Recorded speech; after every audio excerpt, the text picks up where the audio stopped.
अस्सलाम वालेकुम everyone, welcome to my YouTube channel. तो आज हम सीखेंगे कि how to create store procedure of update command, यानी कि अपडेट कमांड का स्टोर प्रोसीजर किस तरीके से बनता है। लास्ट कपल ऑफ क्लासेस में हमने सीखा था कि इंसर्ट का स्टोर प्रोसीजर कैसे बनता है, सिलेक्ट का स्टोर प्रोसीजर कैसे बनता है। तो अब हम सीखेंगे अपडेट का स्टोर प्रोसीजर किस तरीके से बनता है। तो चलिए शुरू करते हैं। हम अपने चलते हैं एसक्यूएल सर्वर पे, और यहाँ पे हमारे पास जो डेटाबेस जिस पे हम काम करेंगे उसका नाम है MWF35A। तो जिसके अंदर आपके टेबल्स भी बने हुए हैं और टेबल्स में 5 कॉलम्स भी हैं, और इसी में अपडेट की कमांड को हम रन करेंगे। तो अगर आपको ये देखना है कि आपने किसी टेबल के ऊपर अगर आपने ऑलरेडी स्टोर प्रोसीजर्स लगाए हुए हैं तो आपको वो कहाँ से दिखेगा।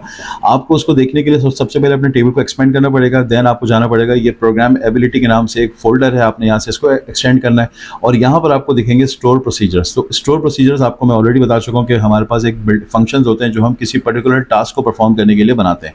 तो देखें, यहाँ पर कुछ फंक्शंस मेरे पास ऑलरेडी बने हुए हैं जिसमें ये ALT टेबल यानी कि ऑल टेबल के नाम से बना हुआ है। तो इसको मैं फिलहाल डिलीट कर देता हूँ क्योंकि ये मैं आपके लिए खुद से बनाऊंगा, आपको मैं बनाना सिखाऊंगा कि किस तरीके से बनता है।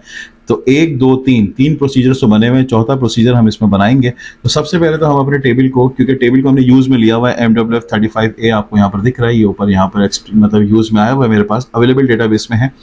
तो अब हम यहाँ पर एक काम करेंगे, सबसे पहले हम अपना प्रोसीजर क्रिएट करेंगे। प्रोसीजर क्रिएट करने के लिए सबसे पहले आपको क्या लिखना होता है, आपको लिखना होता है क्रिएट, देन आप लिखेंगे प्रॉक लिख सकते हैं, और एज वेल एज आप यहाँ पे प्रोसीजर भी यूज कर सकते हैं। प्रॉक लिखने के बाद आप यहाँ पे अपने प्रोसीजर का नाम लिखेंगे। मैंने यहाँ पे लिखा UPDTABLE, यानी कि अपडेट टेबल के नाम से मैंने एक प्रोसीजर बनाया, और उसके बाद मैंने यहाँ पे लिखा एज के बाद मैंने यहाँ पे लिखा बिगिन के बाद मैंने यहाँ पे लिखा एंड।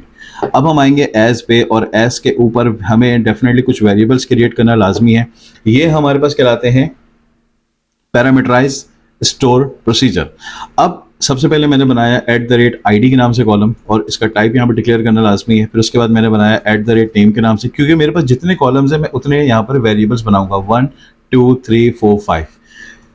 यहाँ पर इसका डेटा टाइप यानी कि varchar डिक्लेयर करेंगे, इसकी लेंथ डिक्लेयर करेंगे, फिर नीचे आएंगे, दोबारा हमने @ लगाया, और @ के बाद अगला जो कॉलम है वो है मेरे पास जेंडर का कॉलम, वो भी मैंने यहाँ पे लिखा varchar, उसकी लेंथ मैंने यहाँ पे डिक्लेयर करी, कॉमा लगाया, फिर दोबारा मैंने @ लगाया, और उसके बाद मैंने लिखा सैलरी, मैंने यहाँ पे लिखा इंट, कॉमा, फिर मैंने यहाँ पे लिखा @city, फिर मैंने यहाँ पे लिखा varchar, और उसके बाद मैंने यहाँ पे लिखा इसकी लेंथ को डिक्लेयर कर दिया। नाउ अब हम आएंगे इंसर्ट यानी कि एज के बाद बिगिन के अंदर आएंगे, और बिगिन और एंड के बीच में यहाँ पर हम अपनी क्यूरी पास करेंगे। अब हमारी क्यूरी है किसी भी कॉलम को अपडेट करने की।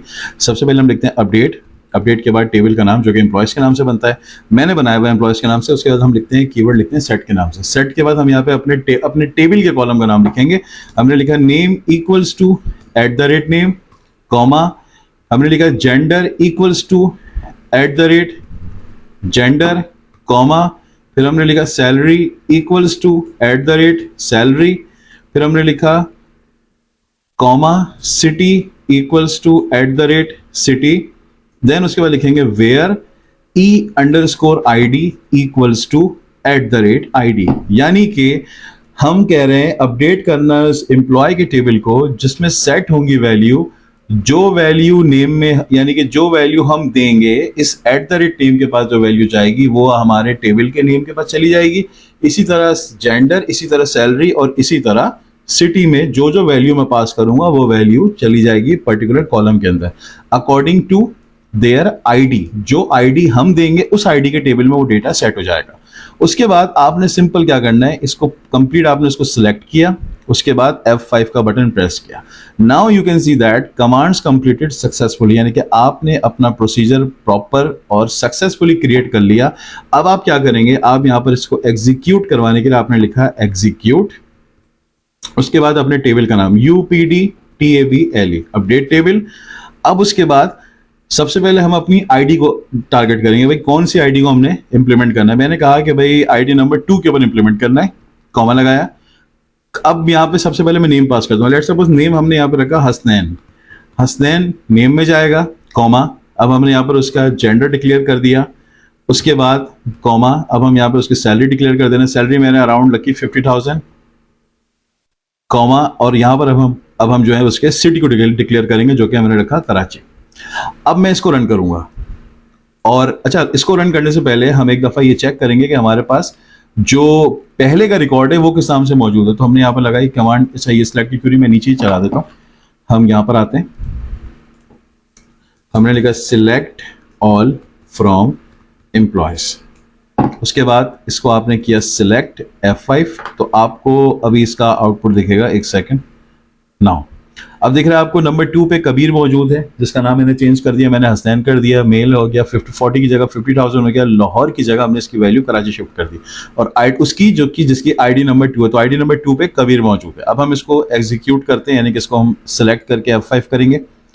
1 रॉज इफेक्टेड। अब हम जैसी सिलेक्ट को दोबारा से रन करेंगे तो अब आपको दिखेगा कि कबीर की जगह हसनैन हो गया, 40,000 की जगह 50,000 हो गया, लाहौर की जगह कराची हो गया। That's it, it's quite enough.